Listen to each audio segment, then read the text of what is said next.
From Oregon's recognized.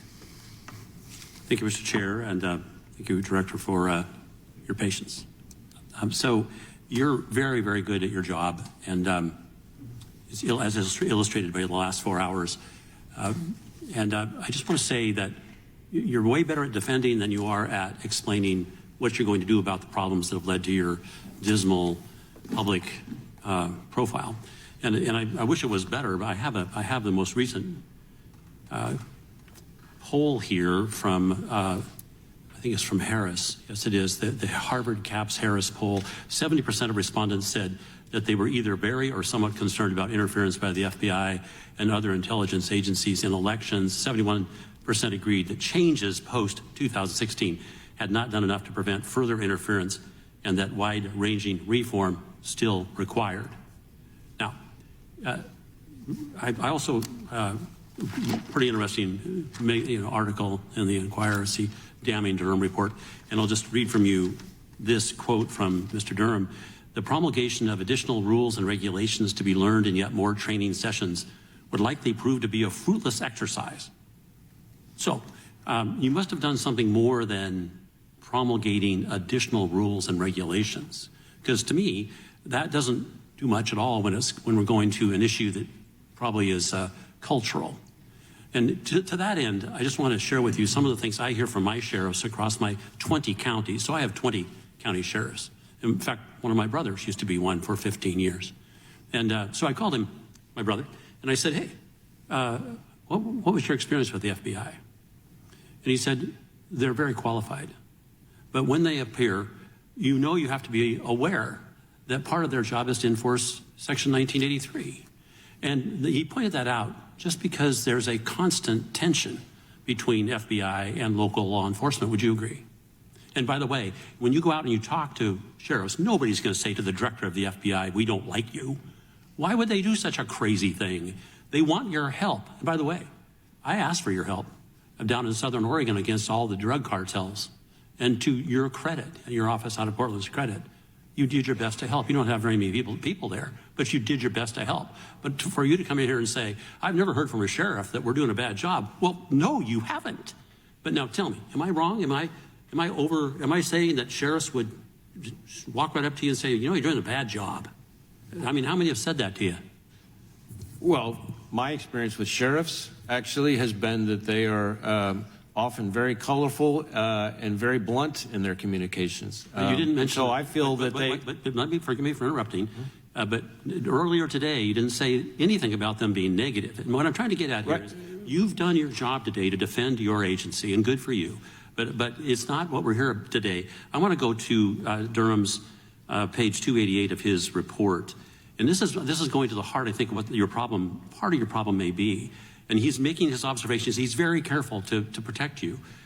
He says, in making observations, we're mindful of the benefit of hindsight. And then he says this: some FBI employees who were interviewed by our investigators advised they had significant reservations about aspects of Crossfire Hurricane and tried to convey their misgivings. Others had doubts about the investigation, did not voice their concerns.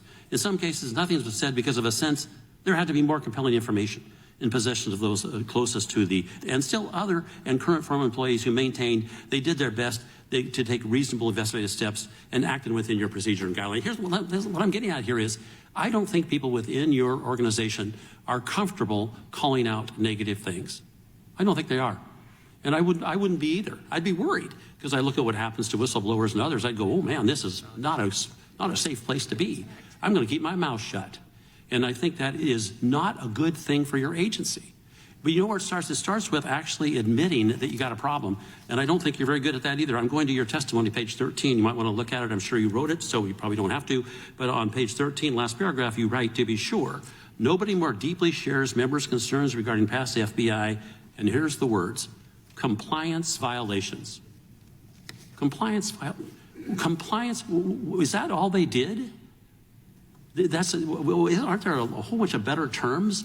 I went to ChatGPT to find out, and I found these words that might have been better. But I'm really asking you: is that all they did? Didn't they break a law? Didn't they do something more than fail to comply? I'm asking you: if the culture is the issue, doesn't the leader have to at least call out bad acts a little more aggressively? That's my question. Number one, depending on what the violation is, that may or may not be the right description. Some of the things that have happened in the past are things that I have deplored in the strongest possible terms. Some of the things that have happened in the past, I think, are described as compliance violations. So there's no one description that fits everything that has gone wrong at the FBI over the last 5 or 10 years. My language, in general, tends to be fairly measured. I think that's a fair statement about me. Some people refer to me as low-key, but no one should ever mistake my demeanor for what my spine is made out of. And I have made it very clear to our people over and over and over again that I expect them to do their work in the right way with rigor and objectivity. And as to FBI employees' willingness to speak freely and to complain, much like our exchange about sheriffs, I will tell you, your description of our employees doesn't fit with my experience. When I get out to all 56 field offices, one of the things that I do, especially on this last round, my second round, was to meet with employees without their executive management present, just me and them, including people who are retirement eligible. And we have a term, an affectionate slang term for people who are retirement eligible. It's called KMA. You can guess what KMA stands for, and it reflects their ability, because they're retirement eligible, to be able to speak freely. And they complain to me about all kinds of things, and we have a very lively conversation. So I'm quite confident that my employees feel comfortable talking to me about problems and things that we need to fix. But my demeanor is part of what you're reacting to. Yeah, forgive me for interrupting, but my time is over. I want to thank you for your candor, and I yield back. Gentleman yields back. The gentleman from New Jersey, Mr. Van Drew, is recognized. Thank you, Mr. Chairman. And Director Wray, thank you for being here. You know, believe it or not, I'm basically just a simple country dentist, but I do know my dentistry. And one thing I know about are abscesses. If you have an abscess, you can have a mild or moderate one, and you treat it with antibiotics and warm salt rinses, and in a week to 10 days, it'll be better. If you have a severe one, you've got to take a scalpel to that abscess. You've got to cut it open, and you've got to let the pus and the blood and the gas drain out. If you don't, that abscess will travel. It'll travel to the patient's brain, possibly, or to their heart, and it definitely can kill them. That's the type of infection that I feel is within the FBI today. It has gotten so deep that we need to get in there with a metaphorical scalpel before it kills our nation. We need real structural change, and this committee is that metaphorical scalpel. A clear sign of the rot is a memo where your agents, and I know you say you feel bad about this too, but nevertheless, and I don't think you like to talk about it, but your agents in the field office attempted to spy on Catholic churches and their congregations and frame them as extremists. This is unbelievable. How do we get there? Who exactly are the Catholics you're going to go after here, or they were going to go after? The charitable men of the Knights of Columbus that help their communities, that help charities, that help people in every way they can? Or maybe we meant the folks that are fighting for the sanctity of life? Or are you talking about those who hold true to their beliefs rooted in the traditional values and teachings of the Catholic faith? As a Roman Catholic myself, and I believe you are as well, I was deeply, deeply disturbed by this memo. And it's shameful. It was only rescinded after basically it got leaked to the public. That should scare each and every American, from parents at school board meetings to grandmas clutching their rosary beads. The misguided priorities of our intelligence community put every American at risk, and it is wrong. It is un-American, and it undermines two of our most important tenets: freedom of speech and freedom of religion. It's what our nation is built upon. Director Wray, you work for the American people. They pay your salary. They pay all of our salaries. They don't work for us. You work for them. You're supposed to protect them from the bad guys. And now many feel that they need protection from the FBI. I have a few questions here. Despite multiple requests, why hasn't the FBI produced an unredacted copy of this memo that really outlines this. It isn't public security, it isn't national security, it isn't public safety. This is an internal thing that you all did that was wrong, and we as a committee, this committee, have the right to look at it. When are we going to get it? Why haven't we gotten it already? Unredacted. We redact information for a variety of reasons that cover various rules that apply to us. So I want to know Our why ability this for one. transparency. I don't know about the rules. All I know, I told you, man, I'm not a lawyer, all right?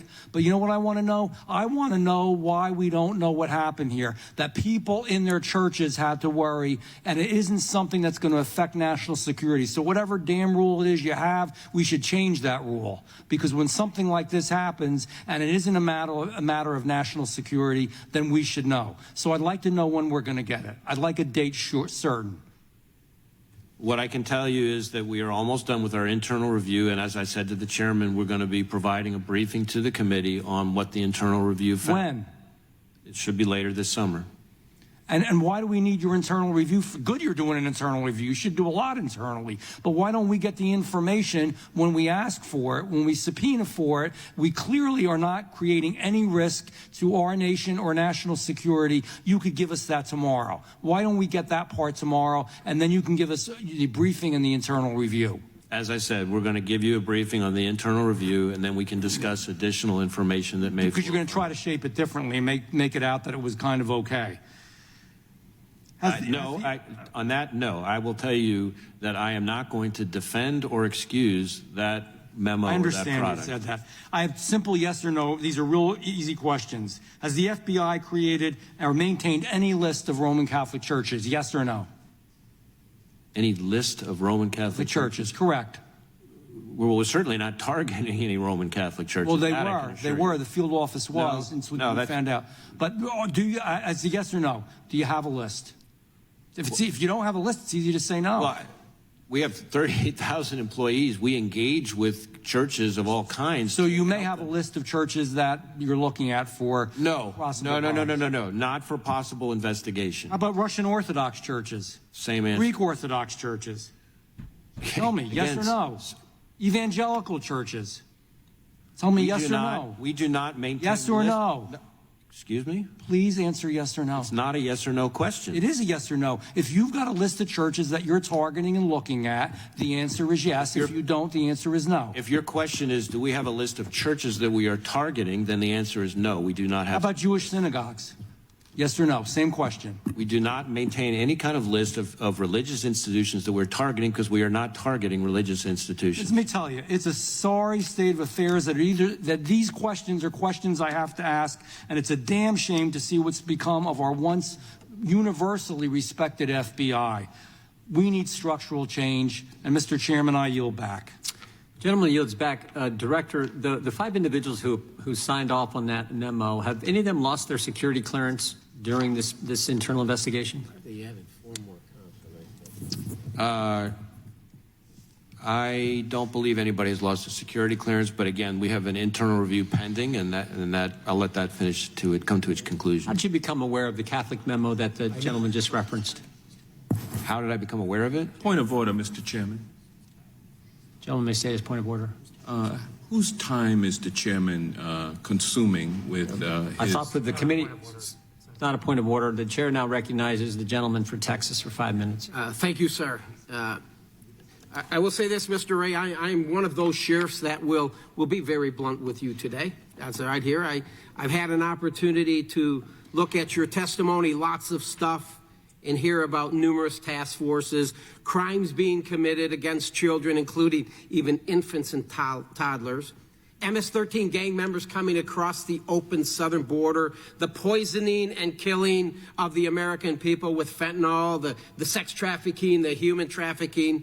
It's quite clear, it is clear that you guys are dealing with some of the sickest bastards in our society.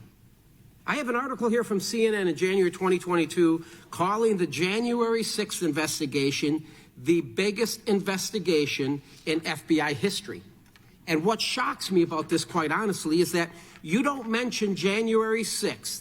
Again, the biggest investigation, not one time in your 14-page testimony. You don't mention it one time. And that makes me ask myself the question, what the hell are you hiding? Sir, you mentioned 38,000 agents and support personnel in your agency. How many FBI agents and support personnel have you assigned to the January 6th investigation? I don't know that I know the number. I know we have a lot of people working on it in multiple field Fair offices. enough, lots. Yeah. Knowing that you are dealing with some of the sickest people in our society with investigations related to child sex trafficking, have you reassigned any of these agents or personnel to investigate January 6th? Yes or no? I don't believe we have reassigned people away from child exploitation to January 6th. Now, let me just say this, Director. I find that answer disturbing because last month, Steve Friend, he testified before the Weaponization Committee. Mr. Friend was a domestic terror investigator for you, and he was told by one of his superiors that January 6th was, I quote, a higher priority than pursuing child pornography cases, end quote. And for those of you watching in America, understand today's FBI is more concerned about searching for and arresting Grandma and Grandpa for entering the Capitol building that day than pursuing the sick individuals in our society who prey on our children. And Mr. Ray, your priorities are flawed. But let's rehash what we know so far, all right? It's the largest investigation in FBI history, and you don't mention it in your testimony. Agents have been reassigned from child exploitation cases and so on. So now let's get into the money, Mr. Ray. How much taxpayer money has been spent on January 6th? I don't know that I have the figure you don't have in it? my Okay, head, fine. but Mr. Ray, I got an article here, December 22, 2022, 2 years after the events of January 6th, and it says the Justice Department has requested another $34 million from Congress. And number one, you shouldn't get another dime. The FBI shouldn't get another dime for this political witch hunt against the greatest president in my lifetime, Donald J. Trump. I want to turn my attention now to this fella, this character, Mr. Ray Epps. We've all heard of him. We've heard of Mr. Ray Epps. He was number 16 on your FBI most wanted list. He was encouraging people the night prior and the day of to go into the Capitol. And Mr. Ray Epps can be seen at the first breach of Capitol grounds at approximately 12:50 p.m. Play the clip, please. We need to go into the Capitol. Into the Capitol. Into the Capitol. What? We are going to the Capitol, where our problems are. It's that direction. Please spread the word. All right. No, Dave, but one more thing. Yeah, so can we go up there? No? When we go in, Are we going to get arrested if we go up there? yeah, you don't need to get Just shot. arrest us.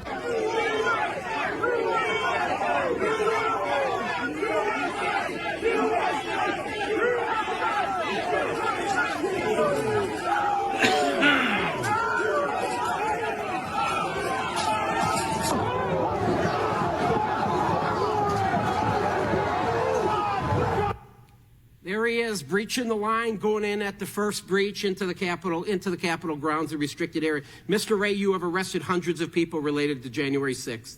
And there have been people arrested for breaching Capitol grounds. Cooey Griffin is an example. Rachel Genko is an example. And then we go to Mr. Brandon Strecka.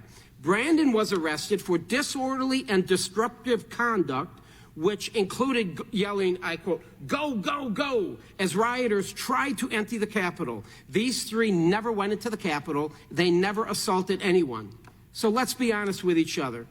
There is very little difference between the actions of Ray Epps and Brandon Strecka that day, but yet Strecka was arrested and Epps wasn't.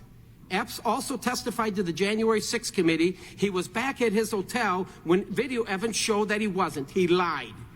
He was on the Capitol grounds just as Brandon Strecka was.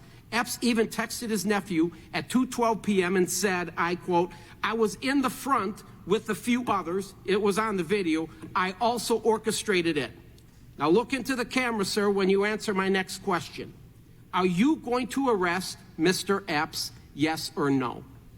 I'm not going to engage here in a discussion about individual people who are or are not going to be prosecuted. Can I get a commitment? You just watched the video. I'm an old law dog. I understand a little bit about probable cause. He did very little. There was very little difference what he did and Mr. Strecka. You can see him. He's encouraging, I almost think he's inciting a riot. He's encouraging people the night prior to go into the Capitol, the day of, go into the Capitol, and he was at the first breach, and he breached the restricted area. Everybody, a lot of people getting arrested for not going into the Capitol, but they're in the restricted area, but yet, Ray Epps, who many people feel, fed, right? And there's a lot of clout over this. So my point is this. You arrested a lot of folks for unlawful activity. You just saw the video, and I will tell you, Mr. Ray, if you don't arrest Mr. Epps, there's a reason behind it. I believe you know what it is, and it appears to me you are protecting this guy. I strongly recommend you get your house back in order. With that, I yield back.